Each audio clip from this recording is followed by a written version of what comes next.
and welcome back to another episode of Collider Jedi Council, a live episode of Collider Jedi Council. I'm Kristian Harloff, aka Darth Harloff, and this is our Star Wars show. Very excited to talk everything in the world of Star Wars on the Council. As always, it is Mark 2D2, Mark Ellis. What's up, dude? Well, I got some really exciting news today, Kristian. How about you and John? Anything good Yeah, happened? we'll talk about it. We'll talk about it. We'll talk about it. And next to him, also with the excitement of the news, two stories that we're going to talk about here. But one of them, John, how are you, man? Obi-Wan Kenobi. I am great, and yes, I am super pumped. Actually, about two significant ones.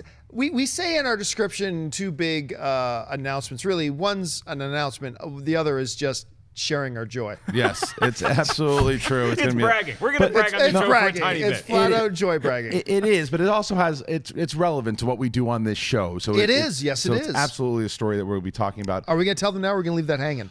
Well, we can do. We'll do one of the two.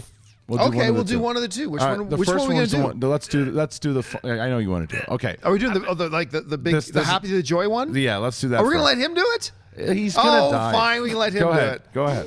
We're going to the premiere of The Force Awakens, ladies and gentlemen. Yes, the world all right. premiere. That's very- We are all going. We're going to be wearing suits. Will I have pants on? I don't know. It's too early to tell. I am so excited. My whole life has led to this very moment. I am super excited that we all get to go because John and I were shooting an episode of Rebels Recap, and he gets this email. And his head In the middle of the show. In the middle of the show. And he just, this Kool-Aid smile goes in his head. And I'm like, this son of a... I knew something was going on. And then he shows me.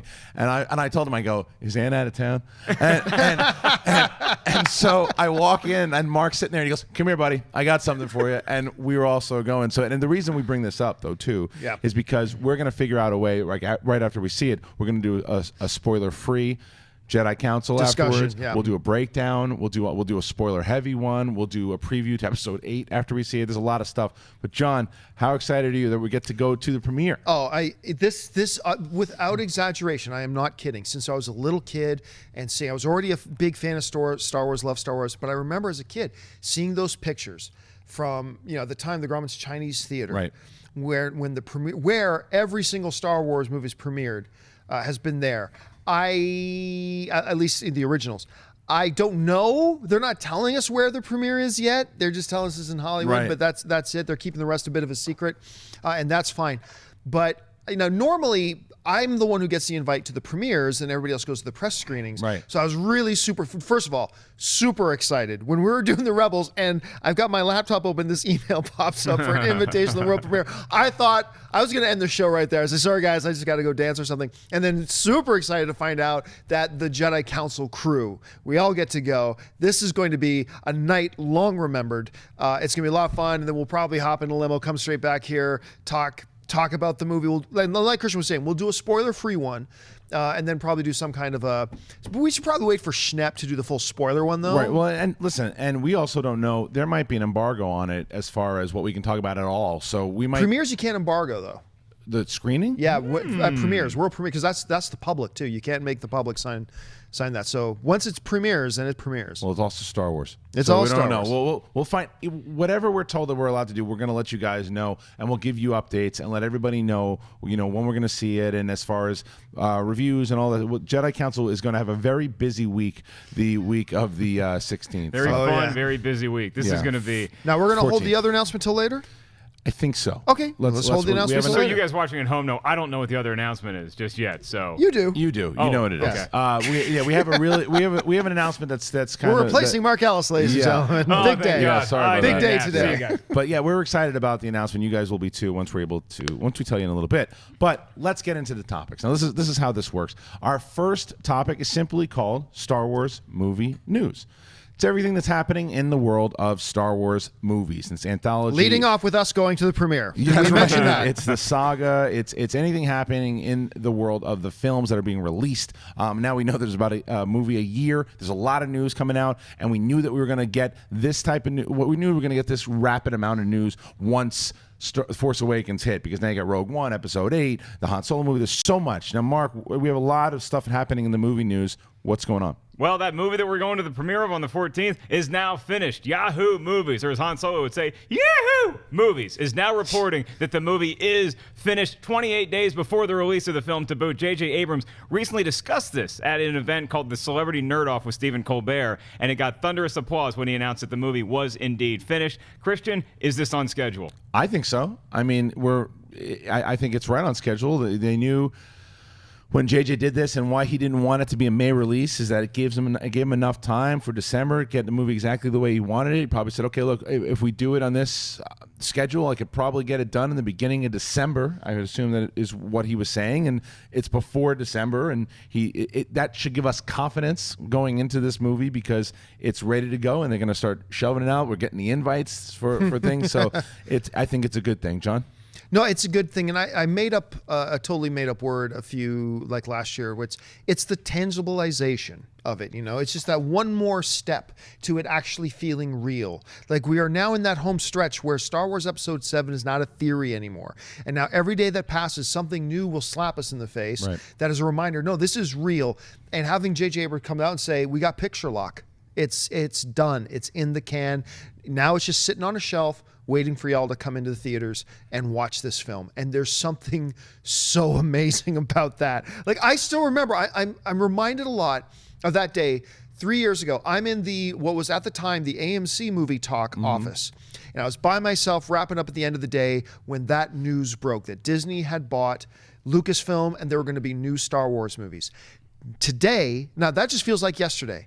And today, J.J. Abrams, or at least recently, J.J. Abrams says the picture is now done. Right. And it's hard to put into words. You're a Star Wars fan. You know what I'm talking about. It's hard to put into actual succinct words what that feels like, the excitement that generates. It's crazy. We live in a world right now where there is a completed Star Wars Episode 7. That's exciting. Mark? Yeah, it's also sitting on a shelf waiting for somebody to steal it. So let's everybody be very protective. Lock this thing in Area 51 until the minute before it comes out. I mean, look, this is what you always wanted to hear, is that there is a new finished Star Wars movie waiting for our eyeballs to enjoy. This is just the beginning. This is our first step into a larger world when you're talking about all these films that are going to be coming out. We're just a little bit closer, gang. All right, Mark, what's next? Well, Empire Magazine has released some new covers and exclusive images of The Force Awakens. Check out these 7 beauties right here, complete with the biggest picture on there, the droids, the representatives of Star Wars since the first movie came out in 1977. Kristian, which of these is your favorite? I gotta say Han and Chewie. I love a good one. I love the Han and Chewie one. It just goes back to everything we've been talking about with Harrison Ford being excited to be back, embracing the role of Han Solo again. They're all awesome. I really enjoy the Poe Dameron one. I mean, I'm a fan of. Kylo Ren is still a character that I think is going to be an iconic Star Wars character. I really do think he will be. So I love everything about this because we've been talking about the content that has been in the Empire Magazine ones because they've been kind of releasing them. So to see them along with these images, I love them. But what about you? It's funny because my favorite one as of right now, this moment, is the Poe Dameron one. And I think maybe it's because we haven't seen that much of Poe and he just looks like such a badass outer space pilot that we've been so spoiled with all these reminiscences of Kylo Ren that we've gotten to see that maybe that one doesn't have as much meaning anymore to me as a Poe Dameron one. But you're right, Han and Chewie, it's great to see. The Rey one's great, C-3PO and R2-D2. It's so exciting to see these covers. Oddly enough, my favorite one is the C-3PO and R2-D2 one. It's that there's something about just looking at it makes my heart feel happy. It's just, not all of them are great. Right. They're all fantastic. And actually, can we bring up that graphic one more time there, Adam? Let's bring up that graphic. One of the things that really stood out to me, one of the fans of Jedi Council pointed this out to me because that picture came out. If you look at the end, for those of you who just believe Rey's staff is nothing but a staff, the very tip, that staff got a little pee hole on the end. There's something coming out of that. Lightsaber blades? I think so. I don't know that for sure. I'm just theorizing. Well, I hope it's not urine. That would be weird. That would make it a very special staff. I don't know why she would have that. But yeah, but all of them were great. The Poe one's great. I mean, Kylo's is awesome. Phasma's looking badass as ever. The Han and Chewie one was a great choice. I mean, that's spectacular. I even like Boyega's pose. But just for me, there's a little sprinkle of magic on the C-3PO R2-D2 one. Yeah. All right, Mark, what's next? Well, we got another TV spot for The Force Awakens, this time for the American Music Awards. Jennifer Lopez wasn't the only reason to watch that, and it focuses on the First Order. It's hard to say there's a focus when you're talking about such a quickly edited TV spot, but the biggest takeaway we got from there is seeing what appears to be a General Hux in front of a legion of stormtroopers. What I love is the way that they salute him at the end. It's not that far off from how they salute President Scroob in Spaceballs. Hail Scroob! Yeah, it's true. It's very Nazi reminiscent. I mean, and that's right. What you've always had from Star Wars, at least implied from a lot of the Imperials. You never really seen it like this, the way like so many of them, so menacing. Maybe the stormtroopers will actually be able to shoot things in this one. So this is and Hux, I mean, like I said last week, and I'll say it again, I was absolutely mistaken and wrong about the fact that I thought that was maybe Snoke. It's clearly Hux, and I think he's going to be a character that now is going to be a pretty crafty villain. And I also thought maybe he would be Luke's kid too, and I don't think that's the case anymore. But John, what do you think of these images or the trailer? It's fun, and you're absolutely right. That Hail Screw was the first thing I thought of when I saw it. But no, it is. They have never been shy about turn your phone off. They've never. This might be Disney. This might be Disney. It might be Disney calling. That doesn't look like Disney.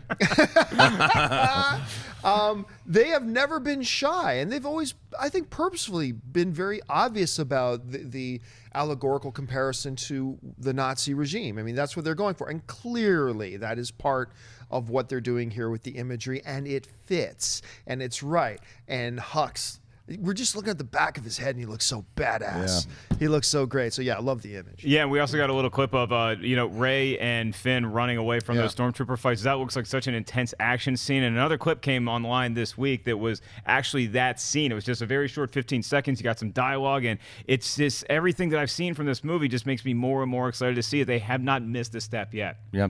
All right. What's next? Well, coming up next is going to be we talked about the focus of Empire Magazine with these different covers. They have a more particular focus on Captain Phasma. Not only was that she on the cover of that, there's also some images inside the magazine. Does this change your view of who the character is from seeing these pics? Doesn't change my view on her because it's Gwendolyn Christie. She's a badass in general, and I think that looking at that particular image is that she's going to be an enforcer. So no, it doesn't. I'm curious more if there was. I think there's a little bit more. While you guys are talking, I'll do a quick read up on it. But I think that she talked a little bit about Phasma in the article too, didn't she? That's. I mean, she talked about how she's a strong woman, and she did one of those things where you never give away too much about the character leading up to the movie. It was a lot like what you'd get at a press junket interview. Right. But she seems to have a very firm grasp, and from everything Gwendolyn Christie's Christie. Thank you, Elmer Fudd. Gwendolyn Christie. Gwendolyn Christie. I'm hunting Gwendolyn Christie. Everything that Gwendolyn Christie has told us is that she's very excited to be a part of the Star Wars universe because it meant so much to her as a kid. Really? There's an actor in Star Wars who's excited about being in Star Wars? Gwendolyn Christie. Gwendolyn is excited. Christie. John. I didn't read the article. Didn't read the article, so I can't really comment on it. What do you think about the look? Oh, of course. You love it. Right. I mean, there are... Look, we've got some great looking stuff coming out, all right? And obviously, whenever we think of the cool designs coming out of The Force Awakens, we think of Kylo Ren and stuff like that. But I'm going to reckon right now, the coolest looking thing before seeing the movie is Phasma. She's the absolute coolest looking character that, for me personally, out of everything we've seen so far. So I'm dying to see her in action and see what she pulls off. You know, one of a fan who, because again, you guys we're live here and we're listening and reading what you guys are saying here. There's a fear by what Charlie 15Z thinks. He's got a feeling that Phasma is going to be underused in the movie. I understand the concern because there are so many. I mean, you got Kylo Ren, you got Snoke, perhaps. You got all this, and if you have, and you got Hux, you have this enforcer in Kylo Ren, and then you have this enforcer in Phasma. There is a risk that maybe Phasma is underused in this particular movie and then shows up later. Is that a concern? It's not a concern to me because you don't worry about if something's underused until you have a chance to, number one, see how they're being used. Like, look, maybe Phasma's in 10 minutes of the movie, but maybe 10 minutes of the movie is exactly how much time Phasma should be in the movie. Like, when we all saw The Phantom Menace, we all came out, even people who love the prequels will come out and say, Darth Maul was underused. That was a character that needed to be in that movie more. Not just because we like the character and we wish we saw him more. That character could have made a lot of the film better had he been present in it more and cut out some other stuff. But it's hard to give that sort of commentary or opinion on a movie we haven't seen yet. Like we said, Phasma may be in at 10 minutes, and 10 minutes may be the exact amount of time that character should be there. Yeah. We won't know until we see the film. See, I don't think Darth Maul was underused in The Phantom Menace. I just think it sucks that they killed him at the end instead of letting him survive to go fight in another movie. So even if we get a little bit of screen time from Captain Phasma or from Snoke or from even Kylo Ren, is they continue to be the villains in other movies as opposed to just having this be a one-off. Now, look, somebody that we've seen from this movie is probably going to die at the end of this film. You got to have a parade at the end of a Star Wars movie. Why are we celebrating? Did we kill Kylo Ren? Did we kill Captain Phasma? Did we kill Snoke? General Hux? Who knows? Somebody's not making it out of this movie, but I bet the other three are. Let me put this to you guys. Over under. All right. Yeah. Over under. The number is 20%. All right. Over under 20%. The chances that both Captain Phasma and Kylo Ren are still alive at the end of Episode 7. The number is 20%. Oh, I'm going under. well over. I'm going under. Yeah, I'm going under too. They both have to be alive, or they both have to be dead? They one both of them. have to be alive. What do you think the chances are that both of them are will be alive. alive At the end of this movie? Episode 7. 20% is a great number then. Yeah, I'm gonna go under on the 20%. Just to be different, I'll go over. See, I'm going under because you bring that up. I'm really starting to think for more because Tarkin bit it in Episode 4. Darth Maul bit it in Episode 1. I think Kylo Ren's not making it out of this movie. I think because of Kylo Ren? Yeah. I think there's a Wow. good chance it's Kylo Ren. The reason why I started thinking about this is because you have Snoke, who they're really starting the last couple of weeks have been pushing more and more about Snoke, him. yeah. We haven't seen him yet, but there's more and more about him. He's going to be the ultimate villain. He's the one that's I think Kylo Ren's just a puppet, and I think Phasma is going to be a stronger force, pun intended, in Episode 8 and 9, as where Kylo Ren will be the focus. But if you don't necessarily Darth Maul him, because Maul was in the movie for maybe 10, 15 minutes and then If died. that. I don't even think it was that much. I would have been okay with Maul dying if he had been really developed in that Episode 1, and then by the end of it, you're like, okay, there's that story, and then he was supposed to die there. It's just so sudden. So if that happens with Kylo Ren, I'll probably still be upset, but I think I'll understand And more. I think if Ren does die, if Ren does not die, yeah. then I'm absolutely convinced Phasma will. I think one of the villains, because I agree with Hux. you. It ain't going to be, well, see, Hux is another player there because I agree with you completely. It ain't going to be Snoke. Yeah. Now watch this. On the 15th, we're going to be talking, the 18th, we're talking, turns out we were wrong. You don't kill Andy But Serkis. I do not think Snoke is going anywhere, and you've got to one of the villains has got to be served up on that altar. Yeah. And if it ain't going to be Kylo Ren, and I tend to think maybe it will be, but if it's not, if Kylo Ren's alive at the end of Episode 7, I think there's a really good chance Phasma doesn't make it out. You know, it makes sense to kill Kylo Ren from this perspective that we're trying to sell toys here, and we want to promote this guy in this movie because he may not be around to be in Episode 8. So buy your Kylo Ren toys while you can. I'm going to say I don't think he dies at the end of the movie because they just seem to be selling him so much, but you have a point. All right, what's next? Well, if anybody's been watching ABC's Jimmy Kimmel Live this week, he's had a pretty damn good week. Yep. I mean, you got Not Civil bad War week. footage last night, and before that, he had a lot of the cast from The Force Awakens on. So what happens when you're on a Disney-owned network? It's true. Very yeah. good. ABC, you're going to see a lot of ESPN stuff. The Monday Night Football thing happened, and Jimmy got his shot, and he knocked it out of the park, in my estimation. He got to talk to the cast. They played some games. J.J. Abrams came out and did a quiz show with him. Kristian, did you get to see any of this? I watched the whole thing. There were some corny parts that I was okay with. Like there was this whole thing they did with Han and Chewie. That was very reminiscent, actually, of the Christmas special. It was really silly and kind of dopey. But I also I was talking to our buddy Mark Riley about this, and he hated it. He hated it, and I said to He him, hated the whole thing? he hated that particularly, but just didn't like it in general. I said, look, that special that they did was not for us. The core It was not fans, for the not for hardcore the core fans. It was for people to go, hey, guess what? There's a new Star Wars movie coming out. For people who just happen to watching Jimmy Kimmel and just having fun with it. And that's what that Harrison Ford thing did for me, was it showed this is Harrison Ford saying, whatever you want me to do, I'll do whatever. I'll yell at Chewie up on a roof and then play around with him.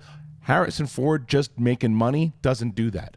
No, he doesn't no, it do that. doesn't. A guy who's just taking a role doesn't do that, and he's in it. He's embracing it. And then I absolutely loved the trivia they did with that young kid against the cast. I thought that was so classy, so cool. They gave the kid a bunch of toys, and it was trivia that was pretty tough, and he nailed it. He would have beaten all of us as well too. So yeah, it was. I really, and I thought Carrie Fisher was great. They didn't give any information out but it wasn't about that. It was, again, putting them all in a room to say, it's coming out, guys. like John said before, it's done. Yeah, it's real. It's a real thing. It's a tangible, real thing. Now, I didn't look down further on the show. I don't know if we have this in the topic. Yeah. Cut me off if I am. But something you were just saying about how we are physically watching Harrison Ford come back to life. Yeah. Not his career, because his career has never gone anywhere. We're watching come back to life because there was this other little thing that was making its way around YouTube the other. You guys probably saw it, where there's that new charity initiative going on. I think it was with I'm trying to remember the name of the organization that does it, but they were getting what this video is these the reps of the charity organization were getting on with Star Wars fans via Skype, right, and doing some talking, whatever. Glad you're bringing this up. And all of a sudden, out of nowhere, just walking in the background, there's Harrison Ford, and he sits down, and it's showing all these fans losing their minds that Harrison Ford is getting on Skype with them. And if you watch it, like Ford is telling the cameraman before, and this is what we're doing, and he's smiling. I believe it's for blood donors. Is that what it's for? It's called Omaze, yeah. Omaze, thank you. That's what it was. Yeah, I actually have a buddy who's involved in this too, and he was telling me they're super proud of it. They're going to do. I think they're even going to do more with more cast. And I hope they do. And it's great to see them doing that. And it was just great to see Harrison Ford. I can't remember the last time we saw him having fun. Yeah. And like where he wasn't, crashing a plane into a golf course, but he was having fun and enjoying it and embracing it. And it's just been so long since we've seen him truly enjoy himself doing that. And that does nothing but make me more and more excited for Star Wars, knowing that this has reinvigorated him so much. Right. And because he knows he gets to do it again for Episode 8.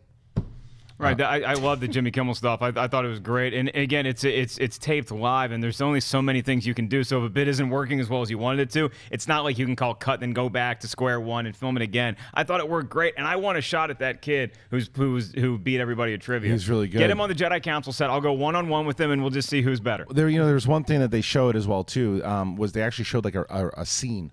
A full scene of the movie. That's what I was referring to. And when they run out to and it talks about how Rey's a pilot and all that stuff too. Yeah. So I mean what did you guys think of that overall scene?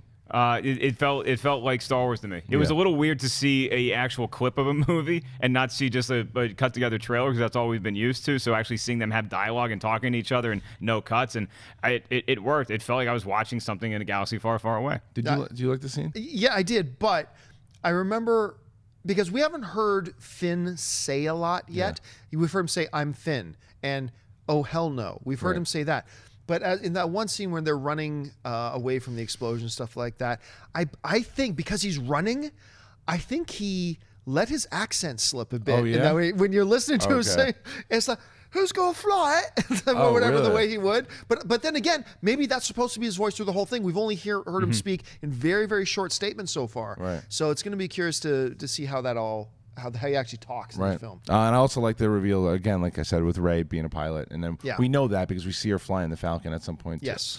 All right, Mark, what's next? Well, speaking of the American Music Awards and another ABC endeavor, fans got a tribute to John Williams that night. Harrison Ford actually came on stage to present a special tribute to composer Williams, and it was performed by a symphony orchestra and the American a cappella group Pentatonics. Kristian, this was a pretty cool thing. Yeah, it was really cool. And I think this might have been, is this where they actually showed that clip for the first time, maybe?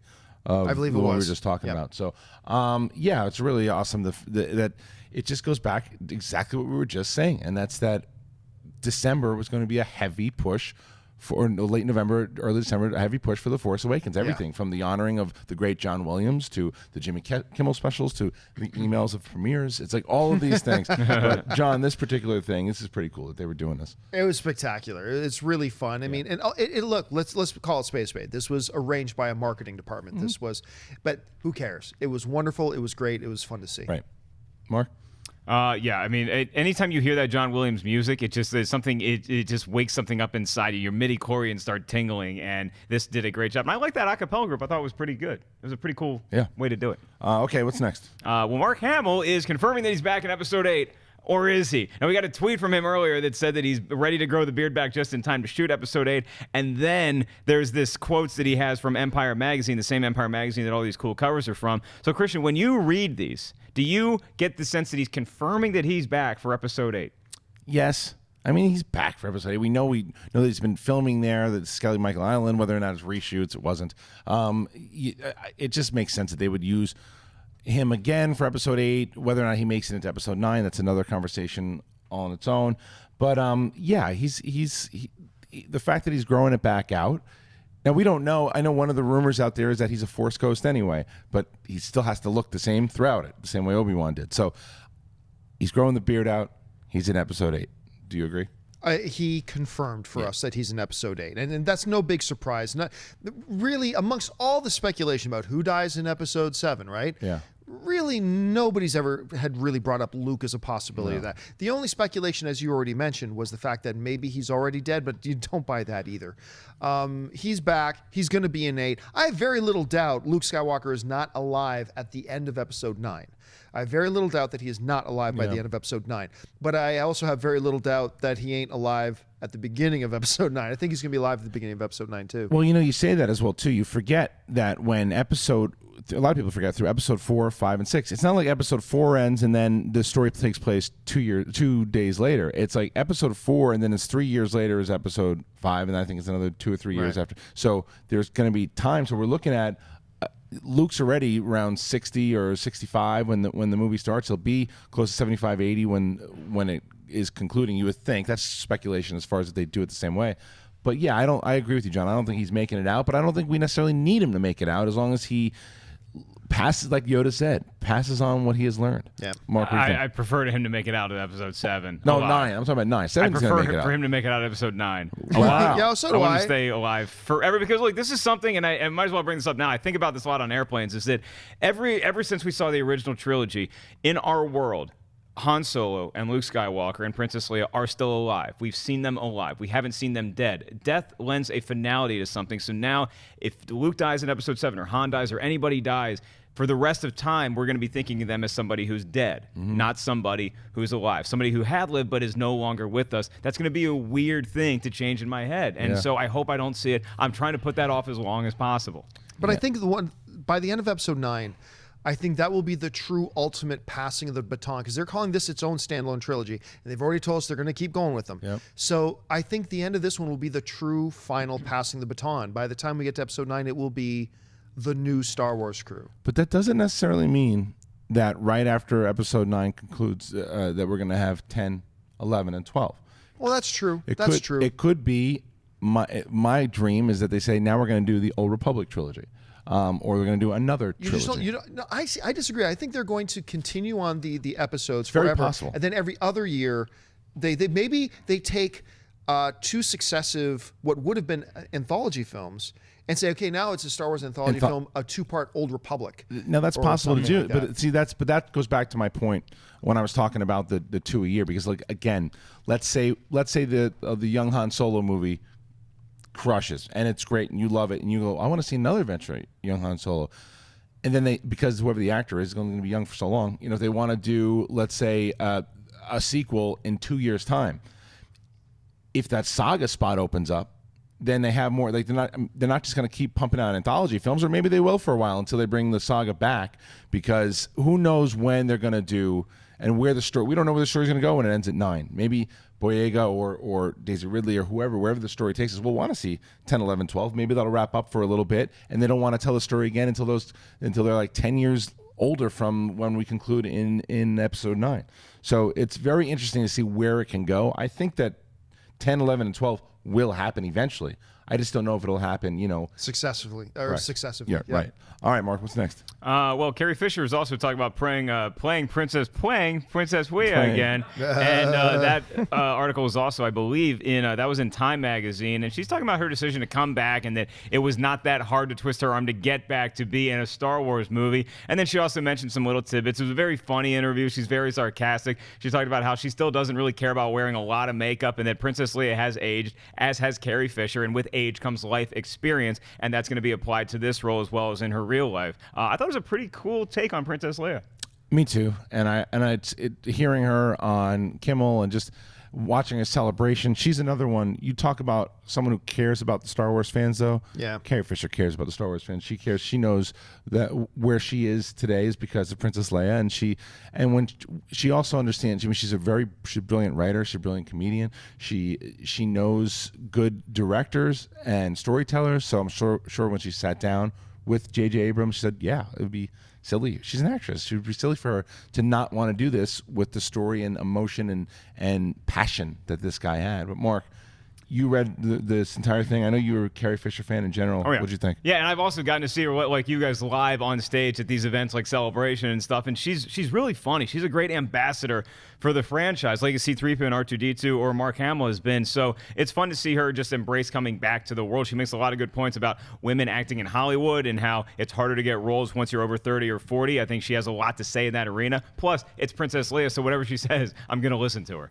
And you know what? She looks great.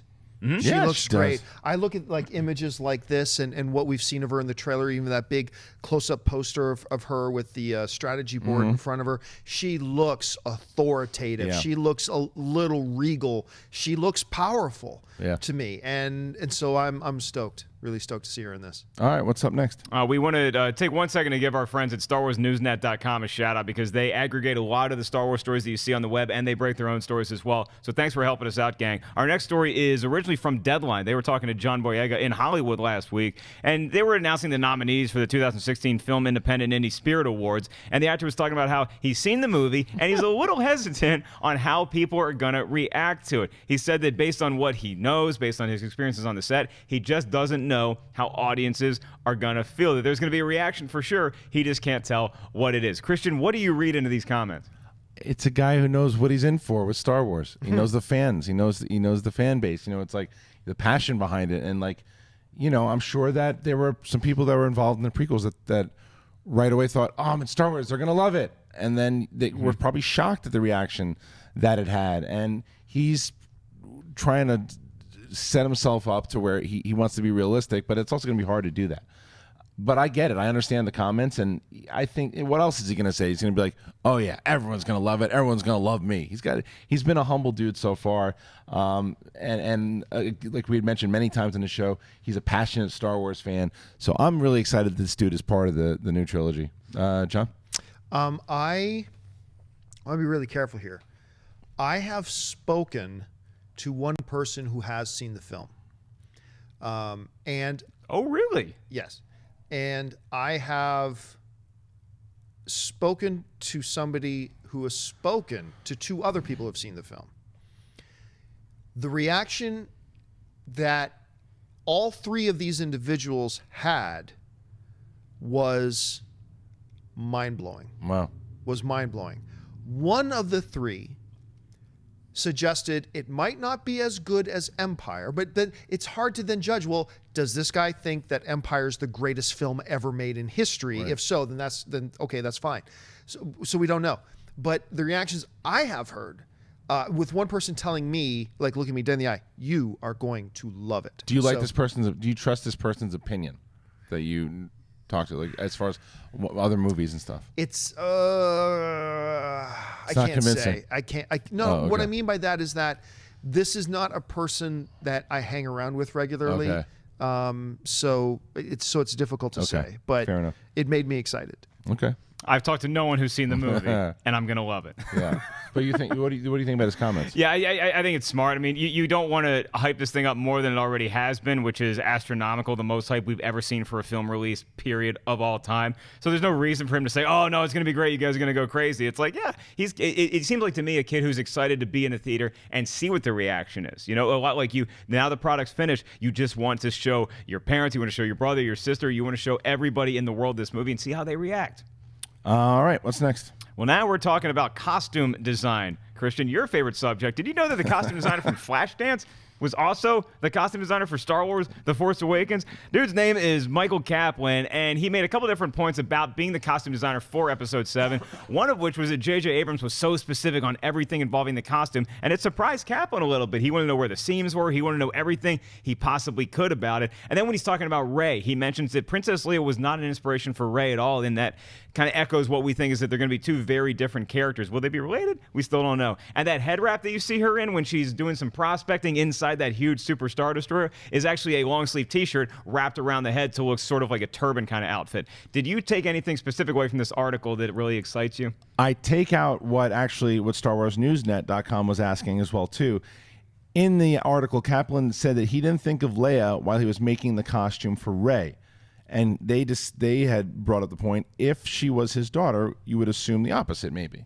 That's a stretch. It's a stretch. You could see, but I understand the thinking behind it, but the other side is that she's so radically different from her mother that maybe I happen to think it's her aunt, so maybe she doesn't want to dress like her aunt. But either way, it doesn't really matter. But overall, I like the look that I've seen so far with all the costumes. It's very Star Wars. It also, I think that it kind of suggests that Leia's coming back as well too. But how about you? What'd you think? Well, in my experience, I try to not dress like my parents did. So Yeah. maybe that's why she's doing that. Yeah, you're right. I think she's related to somebody somehow. But they also gave her own. She deserves it. She's a main character in this movie. She deserves her own unique costume design. That's why she got it. John? All I can say is that everything aesthetically I've seen out of The Force Awakens, the costume, even when you look at Hux looks like an awesome, if he is the space opera version of a 1940s mob boss. Yeah. He just looks, the dress, the way everything hangs. All the design aesthetics of the new movie so far, I have actually really been a very, very big fan of. Now, before we move on to the next topic, because unfortunately, my responsibilities around here at Collider Video are going to be pulling me away here in just a minute. I did want to make sure we make this announcement while I'm here. Now, so this is our big number 2 announcement. This is our second announcement that we had to make. First one, of course, like, joy, yeah, we get to go to the premiere. The other one is one that I'm hoping will make all of you guys very, very happy. There is a person in this industry that works in the same field that we all work in, that she and I have been talking, I guess we can say for years now, that we have really, really wanted to work together and figure out the right way and the right timing to do that. And recently we've been having some discussions, Kristian, myself, and this person, and we thought there was an opportunity to add a 4th person to the council. Now, the council has traditionally been 3, but we were thinking about adding a 4th, and this is a person that I think if you'd ask any of us at this table, first name that pops in your head and you think about somebody you'd love to add to this council, we would all think of the same name.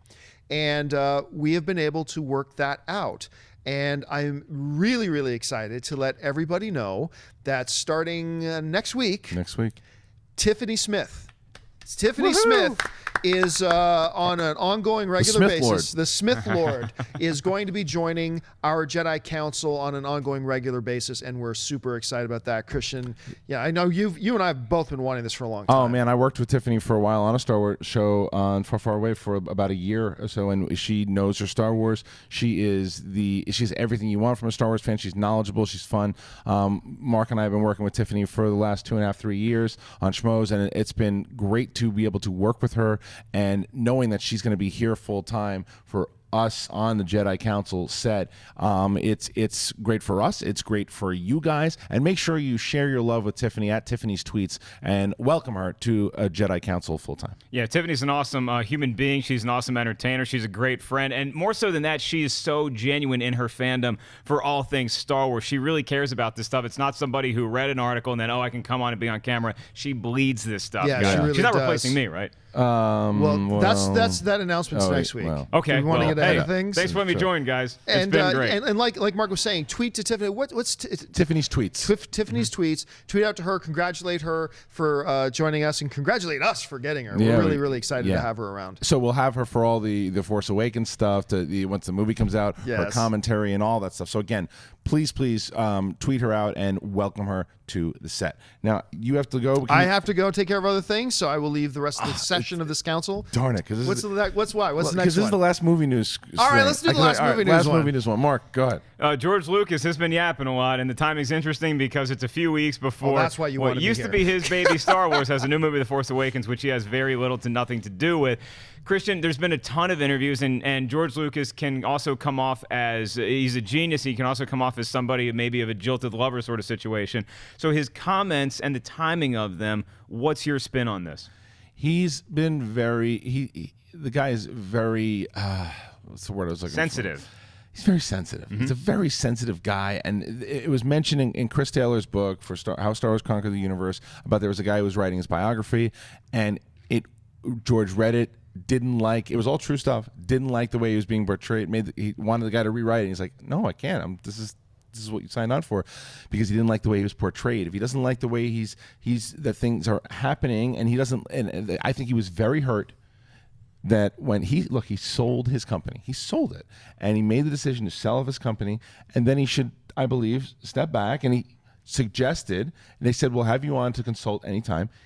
He suggested some storylines, and they said no. They said, no, thank you. And he was very hurt by that. And in this interview, he said that it was just like, so I decided I want nothing to do with it, in more or less, not those words, but that he wanted, and he equated it to the fact that it's like going to an ex-girlfriend's house. You don't go there, you don't call them, you don't do anything. Why? Well, first of all, I don't understand why he would say it a month before the movie comes out. And second of all, it's like for him, if he just didn't say a word, and people would just assume that maybe he did give ideas and he did give stuff too, and if it comes out great, I just don't think that he was ready for people to accept a great Star Wars movie without him. And I understand that. I get that. It's his baby.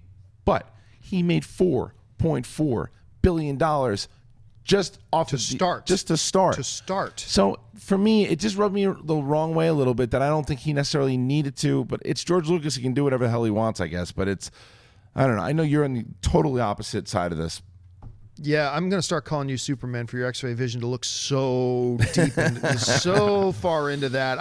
I honestly think, look, when we say things factually, you read things factually online, like, because look, this is one of those situations where I read a whole bunch about this George Lucas interview before I saw the George Lucas interview. And things like he was so hurt by the fact that they didn't use his stuff and blah, blah. And I'm like, oh, wow. Right. And I watched the interview. I got none of that. He was being interviewed. It's not like he went and got on, turned on the webcam on his YouTube channel. Let me tell you about why I'm so pissed off at all this. No, he was being interviewed. They asked him. He simply said, they didn't want to use the ideas I had. So it broke up, and rules about breaking up. You don't call the girlfriend. You don't do this. You don't do that. And I didn't. All this stuff about him being so hurt, and I read you didn't say this. You weren't one of these people. He's so angry and all that kind of stuff. I watch the videos like, I'm sorry, you got to want to ascribe those terminologies to him in the first place, because if you just sit down, if you're a third person, you're not connected to the Star Wars universe, you just sat down and watched that interview, it was pretty black and white. Look, these aren't my ideas, whatever. So there's kind of breakup. I sold the company, broken up. You don't call the ex-girlfriend. You don't meddle. Honestly, I thought it was very simple, very innocent. For us to dig into it and to read all this subtext to it, it's fantasy. It's fairy tale. But we've read subtext before, and I think because I'm not saying I'm not guilty of that. Of course I do that. Especially we've done it with Anthony Daniels when we talked about things that people have talked. Anthony Daniels said some very, I know, right out said some things he shouldn't have said. I know. Mark, where do you stand on it? I watched the interview and I don't read that much into it because first of all, I like when somebody's just like refreshingly honest, whether they're able to fake it or it just doesn't seem like he has a filter. Like you ask him a question, he's going to talk about it. Again, Star Wars is about to come out, so it's not like George Lucas is on a PR campaign. People are coming to him and they want his take on what the new movies are and if he had any involvement in them. So he's being honest about it. I would rather have somebody be honest than have somebody be fake. We have enough of that in Hollywood where somebody can just come out and say, look, I gave them ideas. They didn't want them. Yes, it's going to hurt your feelings, as I would understand it would. But this doesn't affect me and enjoying this new movie any, because in all of our heads, we've moved on from George Lucas being the creator of Star Wars too. When it got sold to Disney, it's like, oh, there's a different group behind this. Now, George Lucas will have no involvement. The fact that George Lucas would have any involvement would have been the cherry on top of it for me. So it doesn't really bug me anyway. And George Lucas, he's never been the best public speaker. He's not great with a mic in his hand. That's true. He's great behind a camera when he's in the middle of a desert. That's where George Lucas excels. And this doesn't bug me at all. It's not something that I'm going to be watching the movie and being like, ah, man, I really feel bad for George. Like, I get it. Because remember, he's still, every time we go to see this movie, and let's be honest here, we're going to see this movie multiple times. Every time we go and we hand over that $15 for a ticket, there's a little slice of that goes to George. So he's going to be laughing all the way to the bank. I bet he goes to the premiere. I bet he's at the premiere with us. I bet anything he'll be at the premiere. That's a great call. I wonder if he will be. I think he'll be there. After these comments? Again, I don't think there's anything wrong Says you don't with the go by comments. the house. You don't get involved. Yeah, but the movie's done now. Like that was the making of process. All that kind of is done now. I think they're going to invite him there, and I think he's going to go. He'll be invited. and I think he's going to go and celebrate all the money this movie's going to make for him. Yeah. He's going to the, you know, Now, who, with that said, one. now Now you- I've got a split. All Thank right. you so much, guys. Have a good rest of the I'll show. tell you who's definitely going to show up to the premiere. Even if George Lucas doesn't show up, cosplay George Lucas is going to show up to that'd the be Oh, premiere. I want to see that. That'd be so good. Cosplay George Lucas. If you've never been to like Celebration or seen pictures of Google He's pictures great. of cosplay George Lucas, it's hysterical. I actually think that guy also does like a really kick-ass Robert Downey Jr. impression too. I might be wrong. It might not be the Really? same guy. I think so. It's a stretch. Maybe. All right, so that's all the Star Wars movie news. Moving on next is a segment on the show that we simply like to refer to as, I don't know if I can do it today, What's the Deal with Canon? My voice is shot. I sound like Carrie Fisher. It's bad. So Sound more like Newman than I Jerry. don't know who I sound like. Now, this is all the stuff that's happening in the world of Star Wars, not necessarily in the movies, the books, the comic books, the video games, anything that turns back into the movies, the history, the timelines. Before we get into the ones that you have in front of you, there are other ones. Now, Vader issue 12, I believe, and Chewie issue 4 or 5. I forget the most recent ones of both of those. I read them today. Vader is this was a comic that I've been talking about, has really gone from starting up high, gone down low, and then back up, and it's going right back up. Oh, wow. Yeah, they're continuing the storyline of Vader down, and this is the second. This is the second issue, but story point of this particular run, and it is really, really cool. Like Luke has basically run his ship into Vader. His TIE fighter, and the TIE fighter has crashed, and Luke's on this mission to find this Jedi temple. There's all these rebels hunting Vader. Vader is messing them up one by one because he wants to find Luke. And in that time, now we know that Han and Leia want to go out and find Luke. And there's a really cool reveal with some droids that happen. So if you're not reading Vader down, at least read it. From the most recent issue of Vader, issue I think 12 again. Just take a look and see what the most recent one is, and get Vader down 1. It's great. Now Chewie, on the other hand, it's got to end. It's got to end. It's got to end. It's Wow. like, it's this Saturday morning cartoon thing that I'm just done with. It's like, I love Chewie and he's one of my favorites, but it's this. He's with this kid on this planet and they're fighting a mob boss, and then I'm done. Kids and Wookiees fighting mob I'm done. bosses. So that you heard yeah, it here first. That's it as far as the comics go. All right, Mark. Now, what do we actually have on the deck? Well, I want to hear about Rebels because Yeah. you guys do the Rebels After Show here at Collider, and I didn't get a chance to check out this week's yet because I believe you filmed it earlier today. So I Yeah. want to know your take on the latest episode. Well, I guess this is the first time where we're going to actually over the Rebels. Don't give away too many spoilers of the review of Rebels. Yeah, because the recap with myself, David Griffin, and John will go up a little later after the episode. But we were able to see the episode. We do get people have been asking how we get to see it so early. We get screeners. We get able to review them, and we were able to watch this one.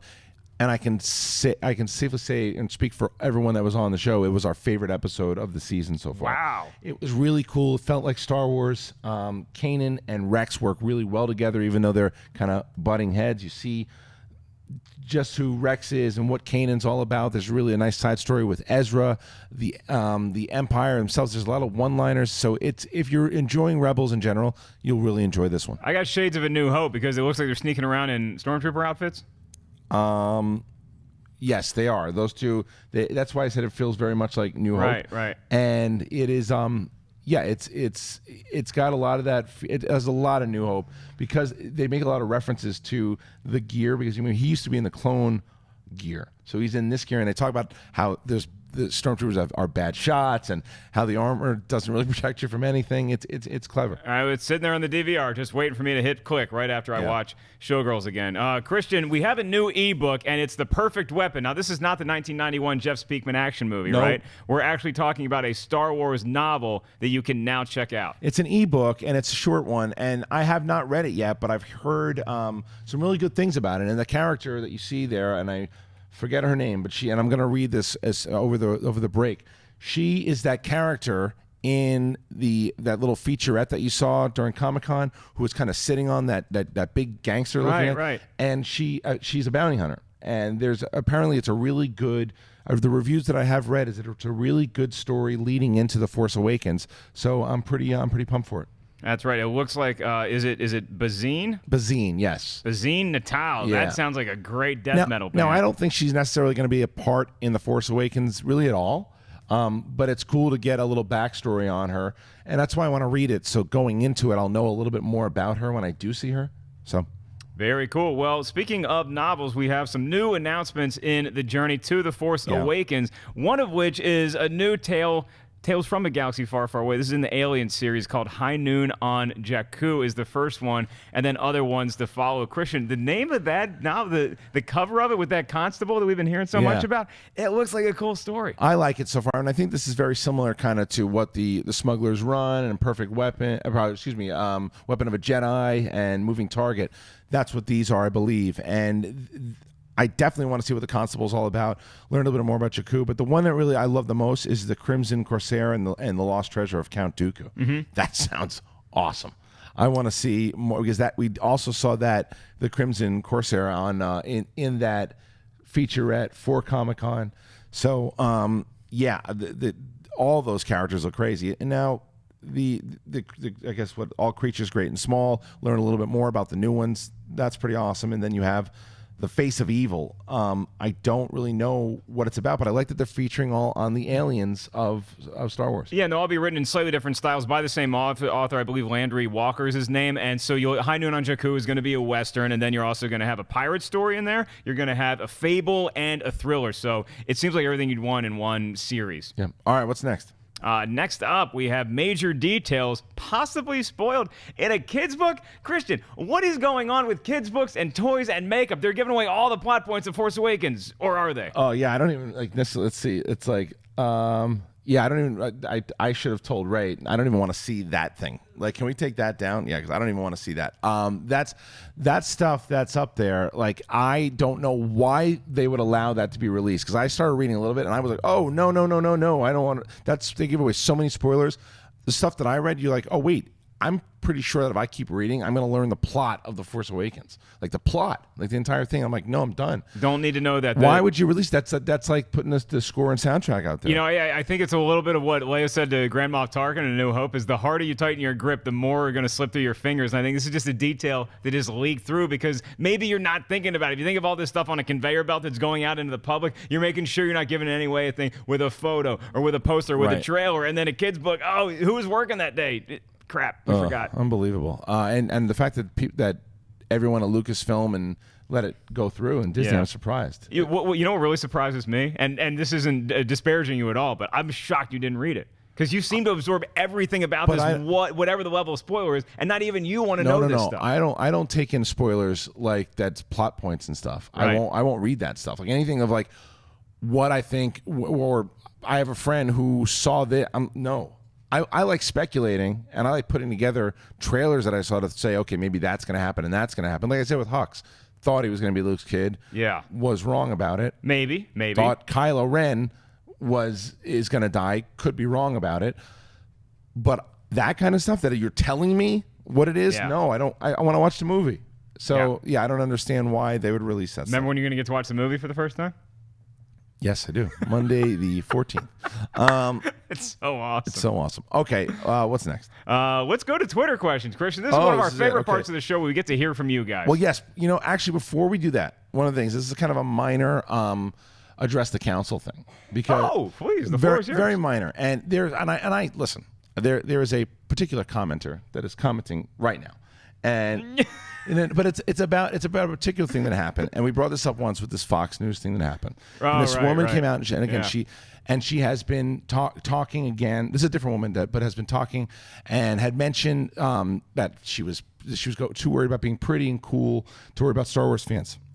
She said stupid things, and I had tweeted her and I said let's have a debate about it, and she was bashed by fans in a disgusting way.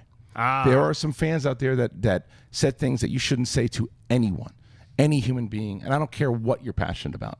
It was disgusting what some of these people said to her. And like what John said in regards to a couple weeks ago was like, I was embarrassed for Star Wars fans. I was embarrassed for human beings when some of the things that they said to her, she had an opinion that I don't agree with. I think she was wrong to say, not that she didn't like Star Wars. You don't like Star Wars, you don't like Star Wars. I think she was wrong to make fun of Star Wars fans for liking it, but in no means does that mean for people to threaten her life. Right. It's disgusting. Right. It's atrocious, and those people should be embarrassed of themselves when they look in the mirror. So, like I said, there's a guy out there who's going bananas on the chat room. Your voice has been heard, brother, but listen, take it easy. Take it easy. All right, Now, to ban some people to a certain city. It starts with a B. I understand the guy's point. He was, but it's like relax. All right, let's get to the Twitter questions. Let's hear from you guys out there. That's right. First up in the Twitter sphere today is Michael J. Tate. He asks us, would you eventually like to find out what GL story for Episode 7 was after The Force Awakens, or would you rather not know? I'm curious what George Lucas's original story would have been for Episode 7. I mean, I think like he wanted to focus on George Lucas and George Lucas on the kids of the Skywalkers. Mm-hmm. I think that would be interesting to see what it was, but I don't know. I'd be curious. Yeah, you know? it always seemed like Lucas, in making the original trilogy, was on the brink of killing some characters off and then just back down a smidgen. You know, like whether it was the way that Return of the Jedi was going to end up with Luke possibly as a Force ghost, or Han Solo being killed somewhere in the middle of there, or Lando being killed somewhere in the middle. I wonder if he was going to kill off any characters before this movie would have started. It's very interesting to think. Interesting. I mean, would all the original cast brought back, or would they have not called Harrison Ford? Yeah, you know, I take it back. I would absolutely want to see it. I would love to see it. Yes. Especially after seeing the Force Awakens and saying, okay, that's that story. Because even if you watch, look, we just did our commentary for the Attack of the Clones, and even if you watch all three of those movies, regardless of what you think of the prequels, the stories are pretty solid. Mm-hmm. The stories in general, where you're going. Mm-hmm. Thank you, Winnie. So it is absolutely something that I'd like to compare the two of them. All right, what's next? Next up is Joe Gatz, and he writes, why is Episode 3, Revenge of the Sith, the only movie rated PG-13, and do you think Episode 7 will be PG-13? Well, I guess we got our answer, right? Well, no, we didn't get it, did we? I think it's officially now PG-13, is The Force Awakens. Okay, you would have thought it was going to be PG. I thought it was going to be PG, yeah. I mean, because Revenge of the Sith was rated PG-13 because you got a guy killing a bunch of Jedi kids. That's why. That's why it's PG-13. I thought some of that was a little unnecessary in the movie, but... Not just that. It's him burning alive. That too. This one, I think that it looks like PG-13 from everything we're getting. Like the burning of the village, the torture scenes. Like you're not going to have foul language and nudity. Sorry, BB-8 will probably not be nude. He's totally naked in that. But she's totally naked. It's PG. It's got to be PG-13. I think it's just the world we live in today. It's a much more PC climate than it was when the original trilogy was released.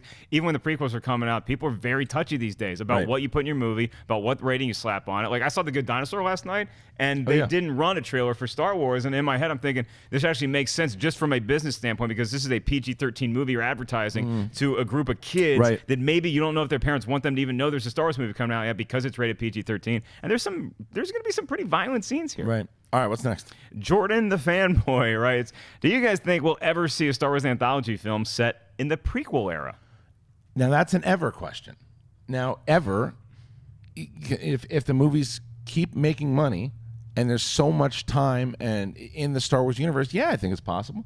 Why not? I mean, who's to say that it necessarily has to take place in the actual Clone Wars? It's taking place during that era. So I think it's absolutely possible that they go back and maybe visit a character like Cad Bane is a character that is a phenomenal character introduced in the Clone Wars series that I'd like to see, maybe not necessarily a movie starring him, but certainly during the era of his prime. Right, and you also wonder, because there's little hints at Maz Kanata in the prequels, and you wonder what that character is doing while the prequels are going on, if they're around. You also have, look, Darth Maul. Maybe there's a Darth Maul movie that comes out that's around the Clone Wars era. Maybe get a young Obi-Wan movie. Maybe get a Qui-Gon Jinn movie, but maybe he's younger, so that technically doesn't count as the prequel era because it would be before Episode 1 starts. So I think eventually you will see something in that universe, in that time span. Okay, what's next? Joe D writes, since Star Wars is going to be the #1 movie, if they're going to have a movie a year, does that kill the idea of a Netflix series? Where'd you see the #1 movie? I just assumed. Whenever I see Star Wars, the #1 in movie, I'm like, oh, they're talking about box office. Give me the money. Thank you, Nostradamus. I think that the actual question, Adam, can you throw that up there again? I'm sorry. So the actual question, as far as, do you think? Wait, that's not it. Yeah, it was just because they're already doing a movie a year. That's their goal, is to do one movie a year. Yeah. So does that give them any leverage to be able to do a Netflix series in addition to that? Yes, of course. I think that the viewer here is asking, are they going to scrap the Netflix idea? No, I think that it's not like they just announced it yesterday. They had this plan since the beginning. So if the rumors were that they were going to do Netflix and it is indeed legit, it'll still happen and it should happen. Look, the same way that Marvel now puts out 2 to 3 movies a year. Now they're putting two series out a year. I mean, you got Jessica Jones, you got Daredevil. So yes, I think that it is very possible that we get that Netflix series. I totally agree. Yeah, you can have multiple production companies, different directors, all that sort of stuff, working on different time periods in the Star Wars universe at the same time. All right. What's next? Ray Ayala writes, with Star Wars movies now coming out almost every year, do you think we'll get a Knights of the Old Republic anthology film? Man, I don't know. I sure hope so. And I would prefer Knights of the Republic to be a Netflix series. I think that you could do it like Game of Thrones, and I think that you could eventually, after you build it up on Netflix, and then if you wanted to spin that off to anthology, because you want to get the public used to it, because I think that it would confuse a lot of people. The Knights of the Republic, if you're going to spin off like after. I mean, it's going to be hard to introduce it, because unless you get, that's a movie where you have to put a big star in. As where Star Wars, the anthology movies themselves, not the anthology, excuse me, the saga films, when they come out, you're retelling. It's part of the, Luke and Han and Leia. You can throw them in there, and then even with the new characters like Rey, and they're still being introduced with the older characters, so you're getting used to them. In Knights of the Republic, it's a brand. It's like thousands of years before.